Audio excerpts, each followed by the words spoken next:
प्रिय विद्यार्थियों, लोक प्रशासन की कक्षा में आपका स्वागत है।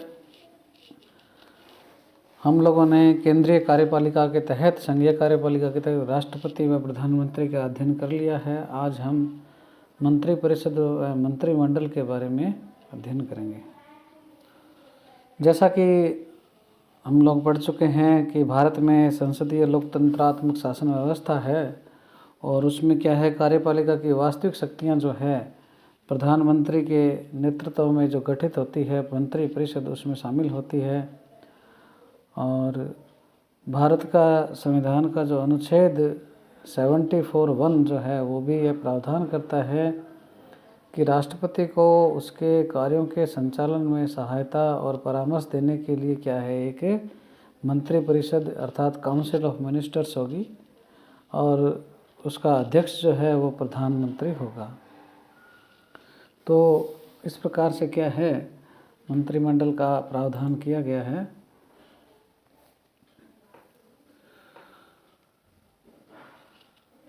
मंत्रिपरिषद जो है उसके सदस्यों की नियुक्ति राष्ट्रपति द्वारा प्रधानमंत्री के परामर्श से होती है और मंत्रिपरिषद के सदस्यों या मंत्रियों का जो चयन है उसको प्रधानमंत्री करते हैं। और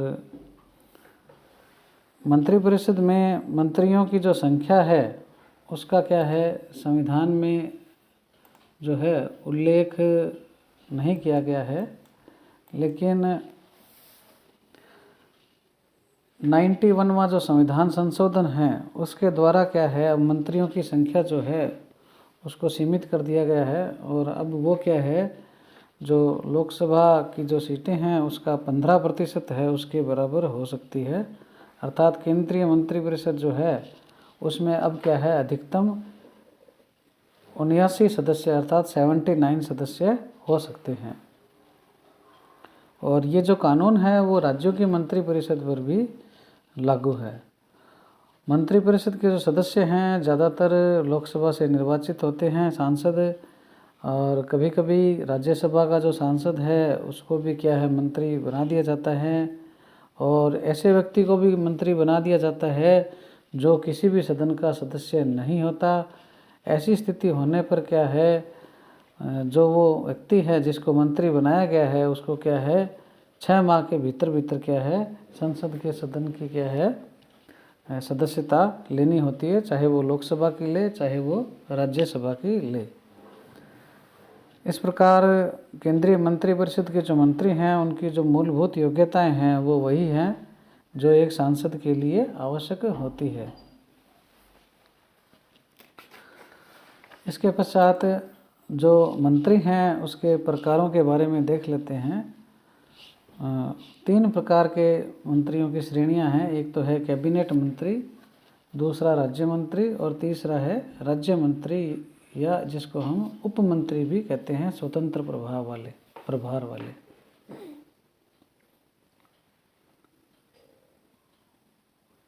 कैबिनेट मिनिस्टर जो है ये सत्ताधारी पार्टी जो होती है या गठबंधन की जो पार्टी होती है उसमें उसके जो वरिष्ठ नेता होते हैं वो होते हैं सत्ताधारी पार्टी या गठबंधन की पार्टी के जो सीनियर लीडर होते हैं, पुराने लीडर जो होते हैं वो कैबिनेट मंत्री होते हैं।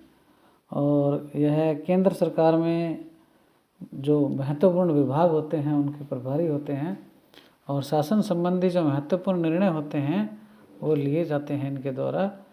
इसके कारण क्या है, कैबिनेट मंत्री जो होते हैं वो केंद्रीय मंत्रिपरिषद जो है उसका एक शीर्ष समूह होता है। इसके पश्चात दूसरी कैटेगरी जो है मंत्रियों की वो है राज्य मंत्री। यह स्वतंत्र प्रभार वाले होते हैं और विशेष रूप से आमंत्रित किए जाने पर क्या है, कैबिनेट की बैठकों में भाग लेते हैं। तीसरा वर्ग जो है वो है उपमंत्री या कैबिनेट मंत्री व राज्य मंत्री जो हैं स्वतंत्र प्रभाव वाले, उनसे जुड़े रहते हैं। और आमतौर पर उपमंत्री उनको बनाया जाता है जो अभी नए नए हैं और उनको क्या है, आगे भविष्य में जिम्मेदारियां देने के लिए क्या है, तैयार करना होता है। तो इस प्रकार से क्या है, भारत में 3 कैटेगरी के क्या हैं, मंत्री हैं।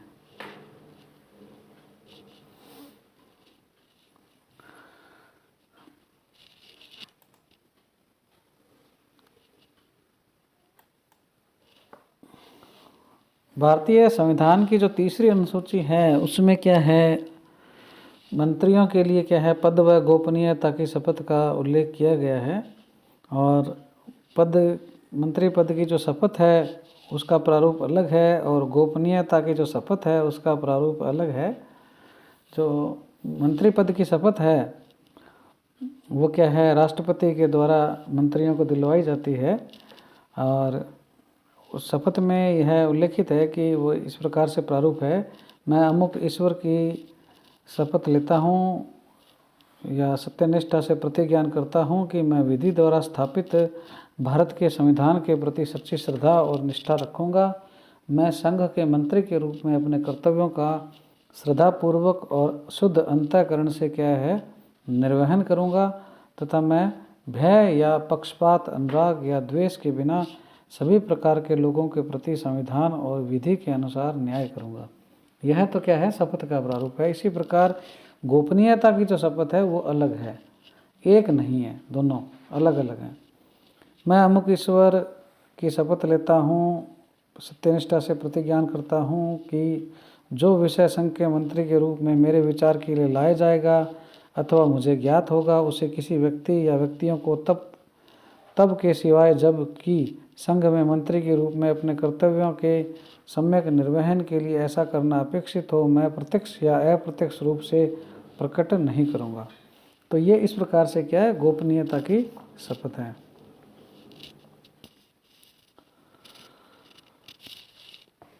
अब हम जो मंत्रिपरिषद है उसके कार्यकाल और पदमुक्ति के बारे में भी थोड़ा देख लेते हैं। सामान्यतः मंत्रिपरिषद का जो कार्यकाल होता है वो निश्चित नहीं होता, तथापि पदासीन जो मंत्रिपरिषद की बर्खास्तगी, लोकसभा के विघटन तथा सरकार के पतन के कारण क्या नई मंत्रिपरिषद बनने तक क्या है वो पहले वाली जो परिषद है वो यथावत रहती है। यानी कहने का भाव ये है कि यदि मंत्रिपरिषद बर्खास्त हो जाए तो वो क्या समाप्त हो जाएगी, लोकसभा का विघटन हो जाए तो मंत्रिपरिषद समाप्त हो जाएगी, या सरकार गिर जाए तो भी क्या है मंत्रिपरिषद का मतलब पतन है जो है वो गिर जाएगी। तो इस प्रकार से क्या है, इन तीन कंडीशनों में क्या है इस प्रकार से हो सकता है। और किसी भी परिस्थिति में मंत्रिपरिषद विहीन व्यवस्था नहीं चल सकती, क्योंकि संविधान के अनुसार राष्ट्रपति को परामर्श व सहायता देने के लिए मंत्रिपरिषद का होना आवश्यक है।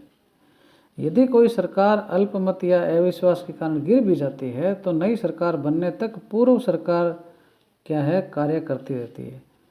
तो इससे क्या है, एक शून्य की स्थिति नहीं बन पाती।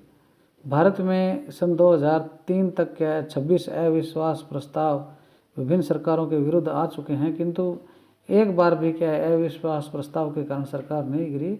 हाँ, विश्वास प्रस्ताव पर सरकारें अवश्य गिरी है। इसके अलावा हम पहले पढ़ चुके हैं अनुच्छेद जो 75(2) जो हैं 75(2) उसके अनुसार क्या है मंत्रीगण जो हैं वो राष्ट्रपति के क्या है प्रसाद पर्यंत कार्य करते हैं, लेकिन इसका आशय यह नहीं है कि राष्ट्रपति किसी भी मंत्री को जब चाहे हटा दे, क्योंकि 75(3) में यह कहा गया है कि मंत्रिपरिषद क्या है लोकसभा के प्रति सामूहिक रूप से उत्तरदायी होती है। यदि किसी मंत्रिपरिषद को लोकसभा में विश्वास मत प्राप्त है तो उसे राष्ट्रपति बर्खास्त नहीं कर सकते। प्रधानमंत्री के नेतृत्व में संपूर्ण मंत्रिपरिषद जो है वो एक साथ तैरती है और एक साथ ही डूबती है। अर्थात जब कोई निर्णय मंत्रिपरिषद द्वारा लिया गया हो तो विवाद के समय संपूर्ण मंत्रिपरिषद त्यागपत्र देती है, किंतु कोई निर्णय किसी एक मंत्री विशेष ने किया हो तो व्यक्तिगत उत्तरदायित्व का सिद्धांत भी लागू होता है। मंत्री व्यक्तिगत रूप से राष्ट्रपति के प्रति तथा मंत्रिपरिषद जो है वो सामूहिक रूप से क्या है लोकसभा के प्रति उत्तरदायी होती है। यदि कोई मंत्री प्रधानमंत्री अथवा मंत्रिपरिषद के किसी निर्णय से असहमत है या विवाद बढ़ता है तो प्रधानमंत्री उसे स्वयं त्यागपत्र देने का कह सकता है या उसको निर्देश दे सकता है, या राष्ट्रपति से कहकर मंत्री को क्या है पद मुक्त भी करवा सकता है। पूर्व में भी ऐसी घटनाएं घटी है। MC Chagla, TT Krishnamachari, Ashok Mehta, VP Singh तथा मोरारजी देसाई इत्यादि मंत्रियों को क्या है प्रधानमंत्री की नीतियों व विचारों से असहमति के कारण त्यागपत्र देने पड़े थे। मंत्रिपरिषद के मंत्रियों की संख्या या कमी या वृद्धि, मंत्रियों के स्तर या विभागों में संशोधन जो है वो हम पहले पढ़ चुके हैं, वो प्रधानमंत्री के द्वारा ही किया जाता है।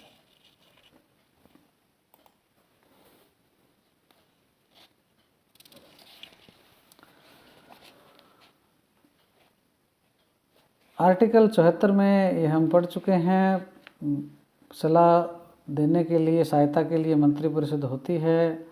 और एक बात और भी है कि मंत्रियों द्वारा राष्ट्रपति को जो दी गई सलाह की जांच है वो किसी भी न्यायालय के द्वारा नहीं की जा सकती है। और ये भी हमने देख लिया है कि आर्टिकल 75 के अनुसार क्या है, प्रधानमंत्री क्या है मंत्रिपरिषद को नियुक्त करते हैं। 91वें संविधान संशोधन है, उसके बारे में भी हमने देख लिया है। और संसद के किसी भी सदन या किसी भी सदन का किसी भी राजनीतिक दल का सदस्य यदि दल बदल के आधार पर संसद की सदस्यता के कारण अयोग्य घोषित हो जाता है तो ऐसा सदस्य भी क्या है, मंत्री पद के लिए योग्य नहीं होगा। और ये भी हमने पढ़ लिया है। और इसके बाद में मंत्रियों के जो वेतन व भत्ते हैं वो क्या है, संसद के द्वारा निर्धारित किए जाते हैं।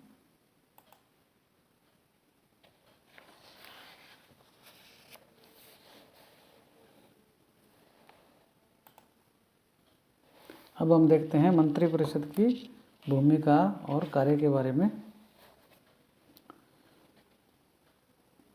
ये इसको हम क्या है अगली क्लास में देखेंगे, ये काफ़ी क्या है डिटेल में हो जाएगा हमारा फिर।